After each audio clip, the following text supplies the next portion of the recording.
ఈ వీడియోలో మనం భగవద్గీత అధ్యాయం 1 శ్లోకము 27ను పరిశీలిద్దాం. కురుక్షేత్ర సంగ్రామం మధ్యలో నిలబడిన అర్జునుడు ఇరువైపులా ఉన్న తన బంధువులను, స్నేహితులను చూసి తీవ్రమైన మానసిక సంఘర్షణకు లోనవుతున్నాడు. ఈ శ్లోకం అతని దుఃఖం యొక్క పరాకాష్ఠను వివరిస్తుంది. మొదటగా ఈ పవిత్ర శ్లోకాన్ని భక్తితో విందాం. తాన్ సమీక్షస కౌంతేయః సర్వాన్ బంధూనవస్థితాన్ కృపయా పర్యావిష్టో విషీదన్నిదమబ్రవీత్. ఈ శ్లోకం అర్థమేమిటంటే, కుంతీపుత్రుడైన అర్జునుడు ఆ విధంగా యుద్ధానికి సిద్ధంగా ఉన్న తన బంధువులందరినీ చూసి అపారమైన దయతో నిండిపోయాడు. తీవ్రమైన దుఃఖంతో కృంగిపోతూ ఇలా పలకసాగాడు. ఇక్కడ ఒక గొప్ప వీరుని దృఢ నిశ్చయం కరిగిపోతోంది.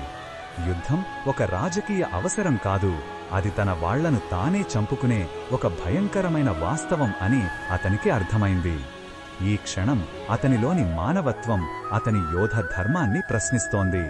కృష్ణ భగవానుడు ఈ విషయంలో మనకు ఏమి చెప్పుతున్నాడంటే, ఈ సమయంలో శ్రీకృష్ణుడు కేవలం సాక్షిగా, రథసారథిగా మాత్రమే ఉన్నాడు. ఆయన అర్జునుడి వేదనను మౌనంగా గమనిస్తున్నాడు. ఎందుకంటే నిజమైన జ్ఞానోదయానికి ముందు వ్యక్తి తనలోని అన్ని సందేహాలను, బలహీనతలను ఎదుర్కోవాలి.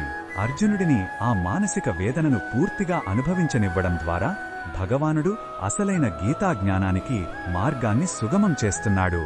ఈ బోధనను మన దైనందిన జీవితంలో ఎలా ఉపయోగించుకోవచ్చంటే, మన జీవితంలో కూడా మన బాధ్యతలకు, మన వ్యక్తిగత సంబంధాలకు మధ్య సంఘర్షణ ఎదురైనప్పుడు బాధ, జాలి వంటి భావాలు కలగడం సహజం.